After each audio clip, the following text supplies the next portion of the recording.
Bakal calon presiden 2024 dari PDI Perjuangan, Ganjar Pranowo menghadiri acara konsolidasi PDIP Jawa Barat di Stadion Bima Cirebon pada Sabtu 3 Juni 2023. Ganjar yang hadir mengenakan pakaian partai berwarna merah tiba di Stadion Bima pukul 9.15 waktu Indonesia Barat. Kehadiran Ganjar langsung disambut oleh Ketua DPP PDIP Rohmin Dahuri, Ketua DPP PDIP Jabar Ono Surono, Sekretaris DPD PDIP Jabar Ketut Sustiawan, Bendahara DPD PDIP Jabar Ine Purwadewi, hingga jajaran DPC Partai Berlambang Banteng Moncong Putih tersebut.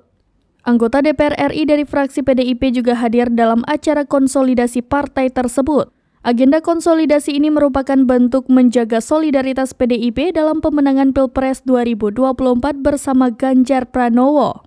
Kehadiran Ganjar pun disambut meriah oleh ribuan kader PDIP yang telah hadir. Tak hanya itu, teriakan Ganjar Presiden juga terdengar lantang menyambut kehadiran Gubernur Jawa Tengah di Stadion Bima. Ribuan kader juga berebut untuk bersalaman dan berfoto dengan Ganjar. Dalam kesempatan itu, Ketua DPD PDIP Ono Surono membakar semangat ribuan kader untuk semakin memantapkan untuk memenangkan partai dan Ganjar Pranowo 2024. Ono juga mengajak kader PDIP untuk turun ke bawah mengenalkan sosok Ganjar Pranowo ke masyarakat Jawa Barat.